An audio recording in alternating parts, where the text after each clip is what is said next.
It was a typical day. A woman in an old robe was mopping the floor in the lobby of an upscale office when someone snapped at her, "Do you even understand what they're saying here?" You won't believe how her one response changed the rules at that company forever. At 5:48 a.m., she stood at the turnstile waiting for the security guard. As usual, he was late. He had 3 children and was overweight. If it weren't for the clock, you could tell how long he had been on his feet by the sound of his breathing. He showed up 7 minutes later, unlocking the door with the look of someone who couldn't be bothered to exist. "You're late again," he muttered, looking away.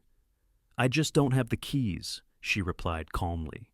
No reproach, no smile, just the facts.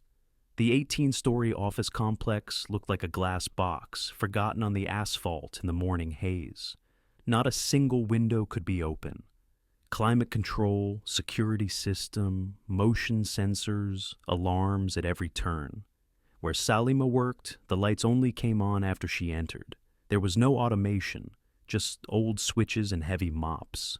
Salima entered as if she were in a stranger's house, where every sound you make, every step you take, is being watched. Inside, it smelled of plastic blinds, old coffee from a vending machine, and other people's headaches. The walls were clean, but indifferent, like hospital wards where people are treated without interest. She changed her clothes in the storeroom, a dark room with no windows, a crooked sink, and the smell of a damp rag. Above the sink hung a mirror, distorted by moisture and time. There was no face there, just the general outline of a tired woman in a headscarf. The details of her face had long since been erased. A mop, a bucket, all-purpose spray. Everything was in its place. Everything was just as it had been yesterday. And a week ago. Only the crack in the wheel of the trolley had grown larger, and the mop handle was a little tighter. Only those who were attached to them physically noticed such details. First there was the hall, the one where the lights flicker when you turn them on, and it seems not because of the electricity, but because of indifference. Salima washed the floor out of habit, from top to bottom, diagonally, without fuss. This was not official cleaning. It was taming someone else's space.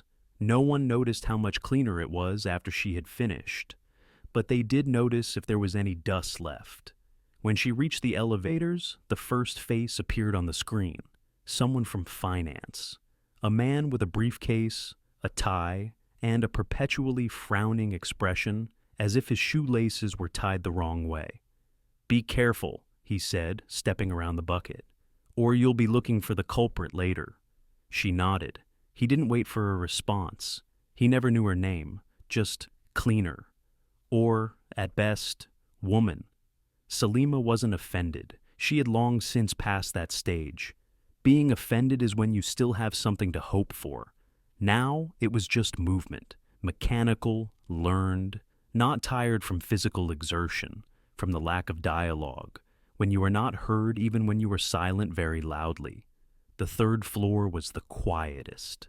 This level was usually open later than the others. It housed the back office, where people sat in headphones, hid in Zoom meetings, and rarely got up. There was almost no litter here. It was so clean that dirt seemed indecent. Salima moved down the corridor like a surgeon. She moved slowly and precisely. The rag slid along the railing, her hands knowing where the grease from fingers was, where the dust was, where the coffee stains were. Everything had its own character, its own past. Voices came from the conference room. One was irritated and broken. The other was soft, with an accent. The first belonged to the director. He spoke quickly, as if every word cost money. "How many times do I have to explain the same thing, Eric? If you don't learn the key phrases, you'll ruin this meeting." "I'm trying." "You can try at your grandmother's garden. Here, they sell for millions." Salima moved closer. She just washed the glass wall, transparent, almost invisible. No one noticed her inside. She was like a shadow, like part of the scenery. That's what the director thought. Eric muttered something, uncertainly in Spanish, incorrectly. It sounded awkward, as if his tongue was resisting. The director smiled. "That's exactly why you won't be able to do it.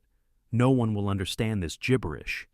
And then Salima, still holding the mop, without looking inside, uttered a phrase in Spanish, clearly, without an accent.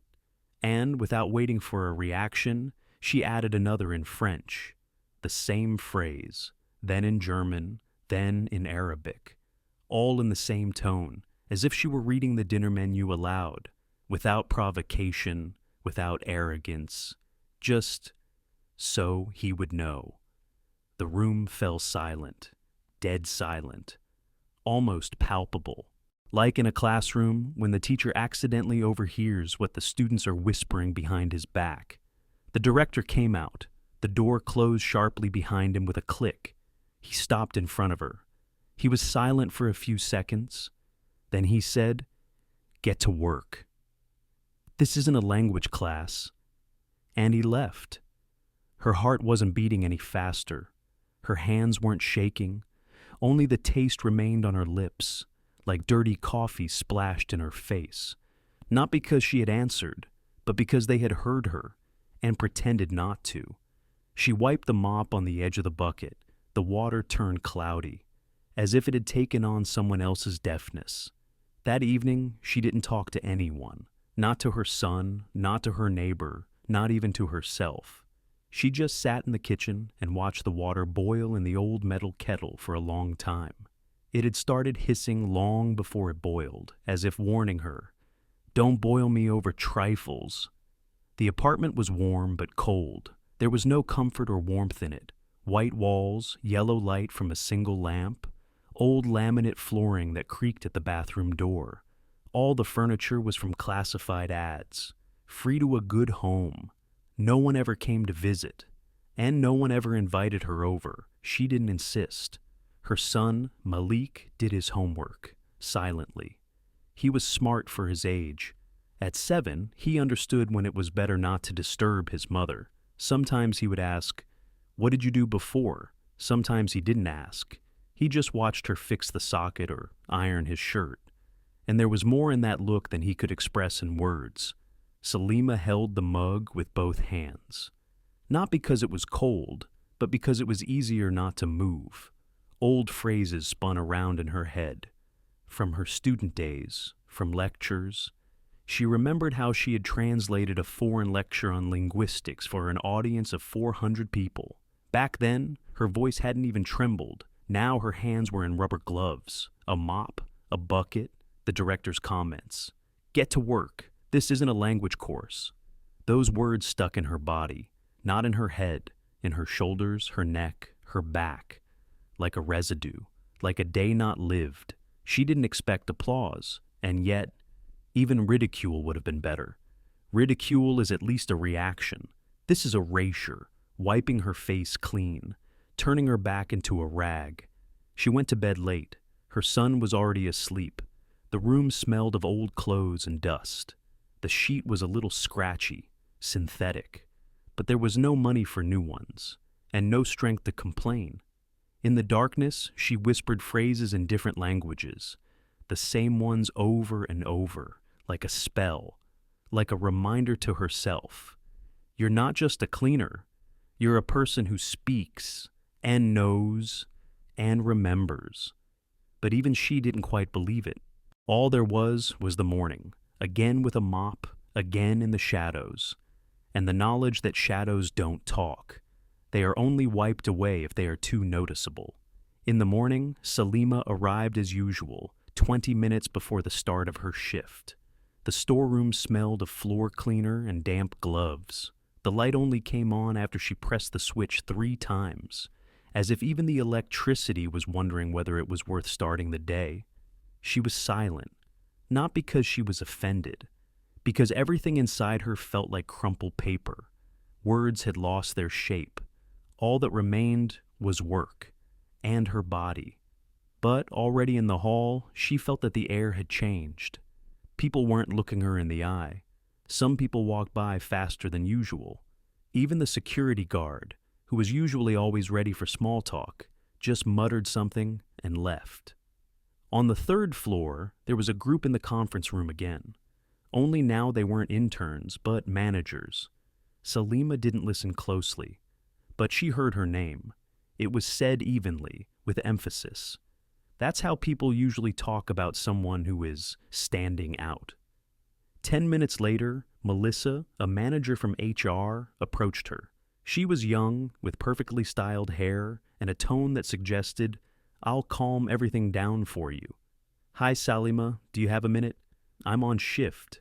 It'll only take a moment." They sat down in a cafe on the first floor. Melissa spoke too softly. It was as if she was choosing cotton swabs so as not to scratch.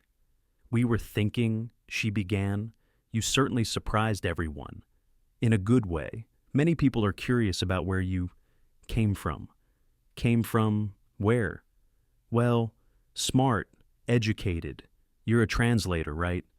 Salima nodded. No pretension, no defensiveness.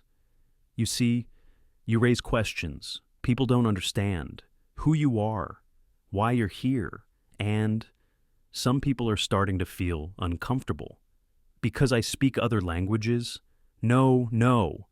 Melissa shook her head hastily. "It's just, well, dissonance. A cleaning lady, and suddenly French, Arabic. It throws people off their usual logic." Salima looked out the window. A man walked by with a coffee and a phone, not looking where he was going. "Maybe there's something wrong with logic?" Melissa bit her lip. "You see, we just want everyone to feel comfortable. Comfortable is when people do their jobs and respect each other, not when they hide their heads if someone doesn't fit their mold." A pause hung between them. Melissa said nothing more. She just nodded awkwardly and left. Salima stayed behind. She felt as if she had just been told that her knowledge was a threat, not because she was bold, but because she didn't fit into their equation. By lunchtime, everything seemed to have calmed down. Colleagues nodded again in the corridors. Some even went overboard. They smiled unnaturally, pretending that they had always known who Salima was. But there was something new in their glances, wariness, as if something had settled in her that could burn. She was cleaning the stairwell when a man in a suit she hadn't seen before called out to her. He looked to be about 40, confident, dry voice. "Salima, right?" She straightened up, wrung out the rag, and nodded. "My name is Connor. I'm the head of investor relations. I understand you speak several languages?" "Yes, I do." "Excellent. We need some translation services today. 5 minutes. Can you help us out?" He spoke as if she were already at his disposal, as if translate a meeting with a delegation could be squeezed in between a bucket and a mop, as if she was just standing there anyway. Salima didn't argue. They went into the meeting room. There were 5 men in expensive suits, French, judging by their accents. She sat in the corner, translated the introduction, answered a couple of questions. She did it clearly, without any fuss, like an exam where everyone is smiling, but the pen is under the examiner's fingernail. 20 minutes later, she was thanked, not personally, through Connor. "Well done. Thank you for helping out." She wanted to leave, but Connor stopped her. "By the way, you could be useful in another matter. We have a visit from our Arab partners coming up. Unofficial. You do know Arabic, don't you?" She nodded, looking him straight in the eye. Straight, no smile. "Paid work?" He hesitated for a second, then shrugged. "We're a team, aren't we?" That was it. Not the end, but that was it. Salima's voice didn't waver. "I'm on the team of those who aren't invited to the table, but are asked to keep the door open." And she left. She went back to washing the floor, now in the hall. Her movements were tired but precise. Each movement was like an exhalation, like a reminder to herself, you're not a volunteer here, you're on the payroll. And if they take you into the team, that doesn't mean you're an equal. In the evening, Alex, her son, was waiting for her at the entrance. He was a first-year student studying applied linguistics and working part-time at a supermarket. He was wearing headphones and laughing to himself. He didn't know that his mother had translated a meeting in French and Arabic that day. He knew very little about her past. Salima protected him from it like a draft. "Mom, someone was looking for you at work. Some guy came to the university and asked if I knew a Salima. That's strange. What did he look like? Like a bank manager. He was looking at his phone the whole time. He left when I started asking questions." She didn't say anything. Something tightened inside her. It wasn't fear. It was the realization that someone was starting to probe her from the other side, without warning, without asking permission. She hardly slept that night. She lay on her back, staring at the ceiling. She remembered how her father had said in Morocco, "Those who speak languages hear too much." At the time, it had seemed like a beautiful phrase. Now, it was a warning. The next morning, someone was waiting for her at the entrance. Connor, smiling, coffee in his hand. "Salima, good morning. No formalities today. Just a meeting with our Italian friends. You speak Italian, don't you?" "I do." "Great. You'll be a big help. We're very lucky to have you, you know." She didn't say anything, neither yes nor no. "By the way," he added, pretending it was an afterthought, "your son has a good resume. We're looking for interns for the department. I think I can give him a push if everything goes well today." Salima looked at him for a long time, without anger, without fear, but with the heaviness that can only come from someone who has been through this before, someone who has been pushed, only in the other direction. "I can handle it myself, and so can my son." He snorted. "That's not a threat if that's what you're thinking." "I wasn't thinking anything.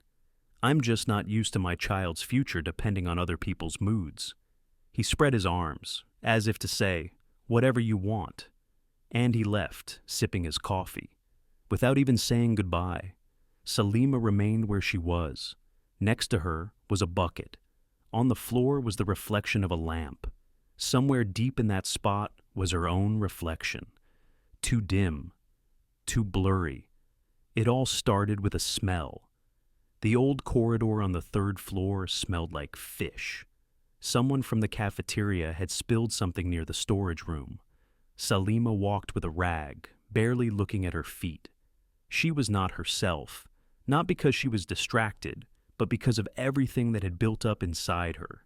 It was as if something inside her had lost its density and was now pulsing, hollow, shapeless. In the morning, she was called to the director's office. Not Connor, the director himself. A man with a face that showed neither age nor time. He had straight teeth, an impeccable tie, and the phrase with which their conversation began, "We don't want you to feel pressured. You are a valuable member of our team." She replied simply, "I'm a cleaner." He smiled slightly. "All roles are important, and some are underappreciated. That's why we would like to offer you more, not formally, unofficially, as a friend." He spoke as if he were giving her a gift, but behind every word was, "We know, we see, we'll be there for you." Not with warmth, with supervision. Salima listened. She sat on the edge of her chair. Her hands were clenched at her knees. Her back was straight, like a schoolgirl waiting for a reprimand. When he finished, she was silent for 10 seconds. Then she said, "You want to take my language and cut off my mouth." He tensed up for a moment, but he quickly regained his composure. "Excuse me? You can't hear me, Mr. Taylor. You're talking, I can hear you." He sighed. "Understand? You're not in a position to—" She stood up. "I'm never in a position. My whole life." She left. She didn't slam the door. She didn't rush. She just walked out calmly, like a surgeon after an operation. The hallway was quiet. No one looked her in the eye. Only the old security guard nodded briefly. And that was it. The world became dull again. But in this dullness, Salima felt for the first time in a long time that she belonged to herself, even if only for a short time. After her conversation with the director, she did not return to the storeroom. She went to the warehouse, took a mop, but did not return to the corridor. She stood by the window between the floors, near the emergency exit, and stood there. She just looked down at the truck, unloading plastic containers. The anxiety was gone. The fear had dissipated. Only fatigue remained, and a steady inner feeling that everything had already happened. At lunchtime, Marcia, a girl from the accounting department, approached her. She was young, bold, always wearing loud perfume and nail polish as long as toothpicks. "Hey, did you hear you made a scene with Taylor? Seriously?" Salima didn't answer. "They say he turned pale." "Come on, you're kidding. Do you really speak 8 languages?" Salima remained silent again. She wasn't going to prove anything to anyone anymore. "Listen," Marcia lowered her voice. "If you want, I can pass your resume on to an agency. They just lost a client and need a voiceover artist. It's not a full-time job, but they pay well. Really." Salima turned slightly. Marcia suddenly didn't seem so annoying. There was a strange mixture in her eyes: shame, admiration, and envy. "Thanks."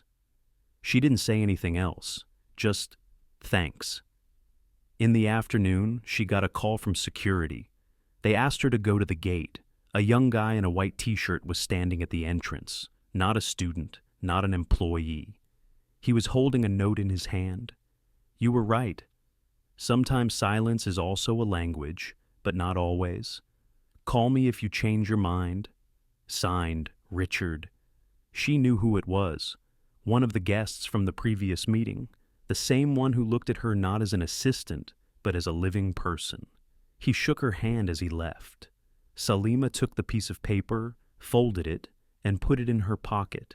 Something inside her began to thaw. Not because of the offer, not because of the prospect, but because someone had heard not only her translation, but her too. In the evening, she didn't go home right away. Instead, she turned to the old bookstore on Brook Street. The store was barely staying afloat, surviving on second-hand books and pensioners who came for solace. It smelled of glue, dust, and yesterday's tea. It was there that Salima had once left her first volunteer application before she decided to start over. She walked over to the shelf with art books and ran her fingers along the spines. The silence in the bookshop was not deafening, but meaningful, as if no one here judged, but simply allowed you to be yourself. She took out a book, The History of Sign Language and Culture. On the cover was a black and white photograph of a girl with her hand raised, as if telling the world to stop. Salima sat down on the floor. She opened the book at random. There was a phrase, "Silence is not the absence of speech. It is a choice." Someone had underlined it with a pencil long ago. She stared at these words for a long time, and only then did she realize that she was crying, without a sound, without sobs, just tears rolling down her cheeks, not from pain, from liberation, from the fact that finally she didn't have to explain anything. At home, she turned on the kettle. She didn't touch it. She opened an old box with papers, everything she had once kept but never dared to look at again. An old passport, certificates, recommendations, a letter from her late husband, a photo of her son. It was as if all these things had been lying inside her all this time, not in the box. She took out an envelope with the word grant written on it in French. Her hand trembled. She remembered how, a year ago, she hadn't gone to the final interview. She just didn't go. Because back then she thought that starting from scratch meant washing floors until she got used to being invisible. Now she knew that 0 wasn't the bottom. It was the beginning. It all depended on where you started counting from. Salima straightened up.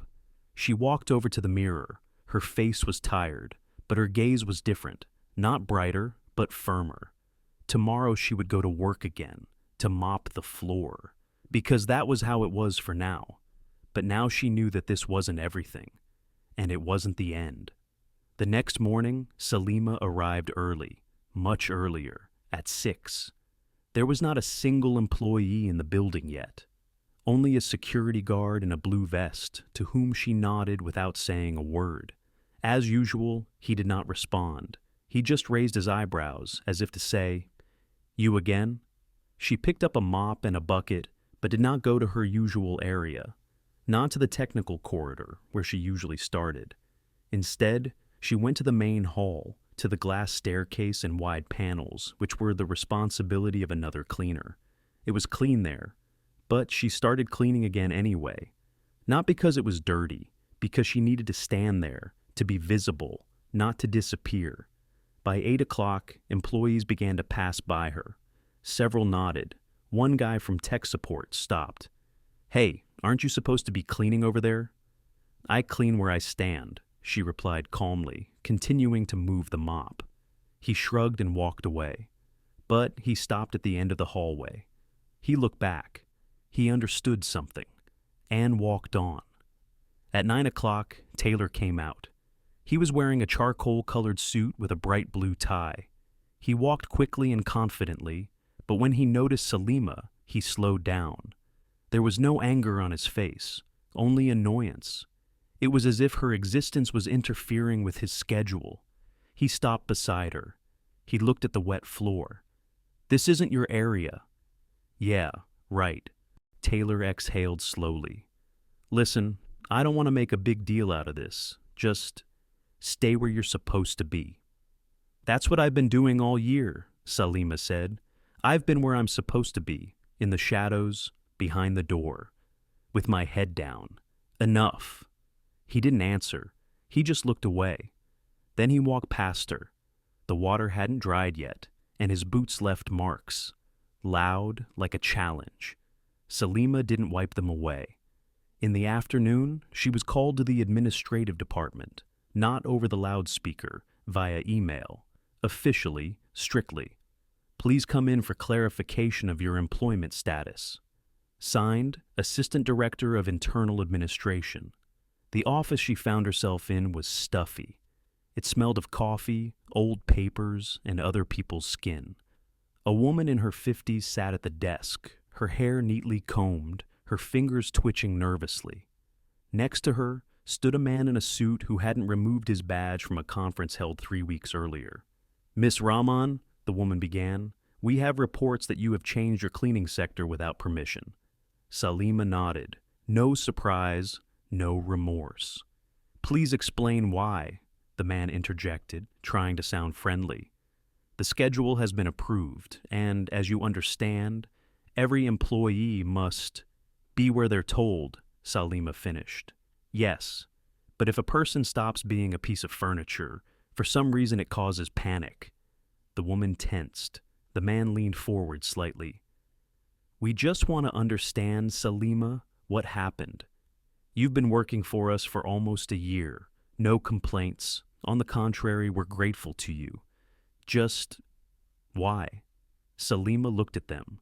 She didn't answer right away. She allowed the silence to linger between them for a moment. "Because I don't want to disappear," she said finally. "I don't want to be treated like a piece of equipment. I don't want to be looked at, only through. I've done my job, always, honestly, silently. But now, enough. I'm not running away. I'm just taking back my voice." The woman rearranged her papers. The man cleared his throat. "We'll take it into account. We'll think about it. It's important.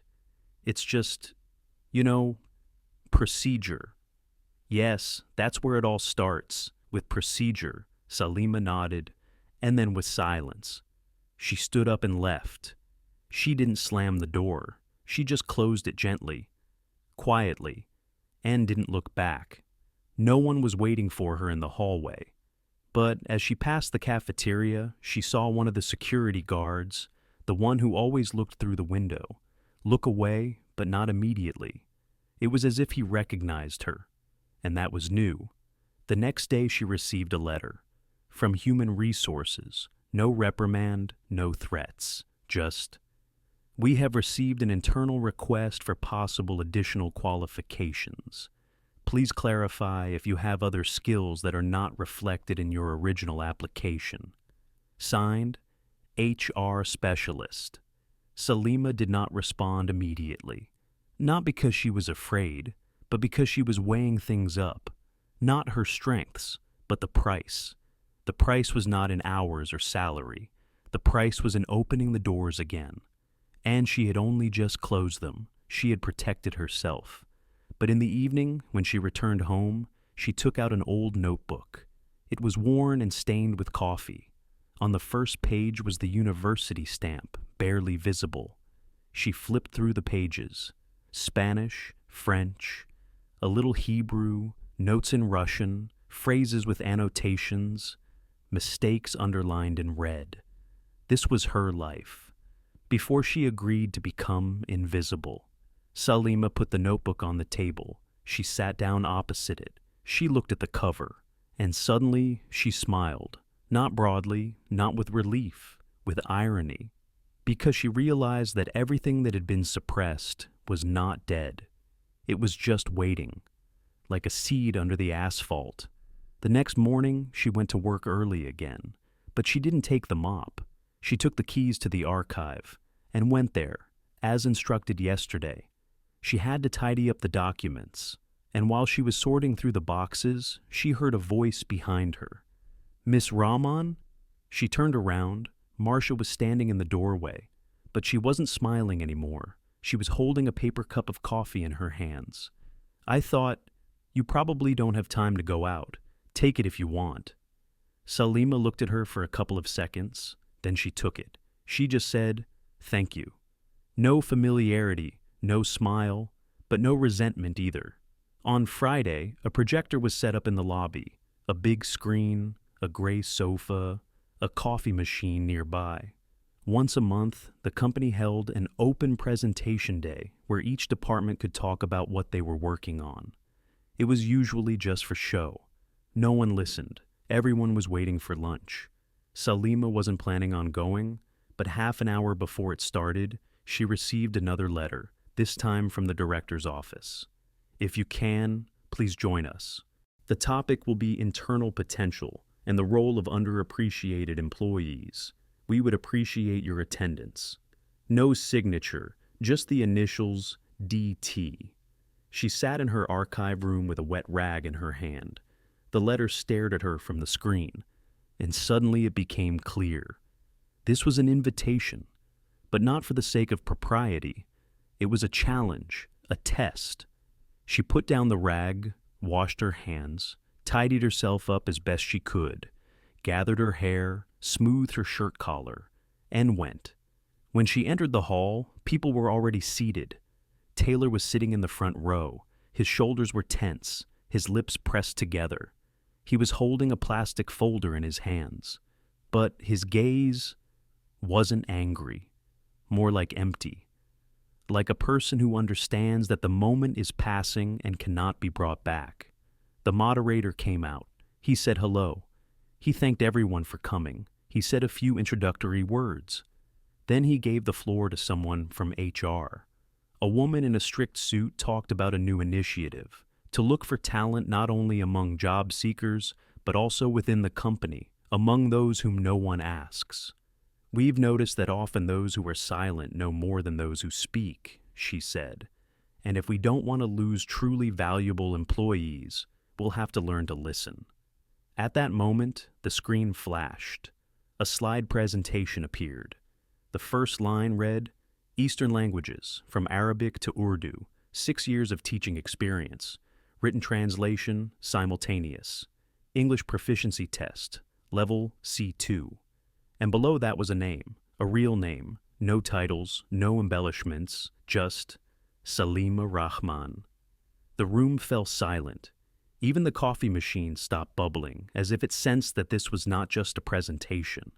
Something was happening here that touched a raw nerve. Salima didn't move. She stood by the wall, almost in the shadows, and yet she could feel dozens of faces turning toward her. Some were curious, some were skeptical, and some were filled with that strange respect that only appears when someone turns out to be different than you thought. Slides began to appear on the screen. The photographs were not from this life. A classroom somewhere in Marrakesh, children's notebooks, clippings from diplomas, a fragment of a university badge. All of this was from her past, from the part she had buried when she came to the United States with her husband, when she became just a wife, then just a cleaner. And now, All of that was visible, public, recognized. But not because of a struggle, because of standing, silent, stubborn, internally tough. Taylor rose from his seat, slowly, with difficulty, as if his legs were made of cotton. He didn't go to her. He went to the moderator, he took the microphone, he brought it to his mouth. But he hesitated, for a couple of seconds, as if he couldn't find the words. Sometimes, he said, looking not at the audience but to the side, our system malfunctions. We lose people. We are used to thinking that value is measured by volume, not depth. He paused. He turned to Salima. I apologize, not as a director, as a human being. Someone in the hall exhaled quietly. Someone snorted. Someone began to clap, uncertainly, but first. Then others followed, but the applause was not enthusiastic. It was respectful, sparse, genuine. Salima watched it all as if from underwater, as if it were happening to someone else, not to her. And yet, she felt warm inside, not from the recognition, but from the fact that the truth had finally been spoken. After the presentation, no one approached her right away. Not Taylor, not HR, not her colleagues. People just dispersed, as if nothing special had happened, as if everything had returned to normal. But that wasn't the case. On her way out of the hall, she met a woman from accounting. She nodded, adjusting her glasses. Do you translate from Farsi? My father speaks Farsi. It would be great if you could help him read something. Salima smiled, briefly. Of course. Then someone else wrote her a letter. No title, just, thank you for not leaving. No signature, no name. But that was enough. A couple of days later, she was offered another job. Not an office, not a position, just a contract, temporary, help with internal translations, documentation, and support for foreign clients. No promises, but with respect. She didn't answer right away. She went home, in her old coat, through the empty park where the wind tore the leaves from the trees. And there, on a bench, she took out her phone and turned on the voice recorder, just to hear her own voice, to remind herself that she existed, and that her story existed too. My name is Salima Rahman, she said. I speak 9 languages, but most of the time I was silent, because it was easier that way. Easier doesn't mean right. She turned off the recording. She looked up at the sky, deep, autumnal, heavy. Then she got up and went home. Because sometimes it's enough just to get up and not disappear. If you've ever been underestimated because of your appearance or your work, write the word accidentally in the comments. That way, we'll know how many of us there are, those who were never even given a chance to be understood. Like this story, if it resonates with you, and don't forget to subscribe. There are many more stories to come that say what others prefer to keep quiet.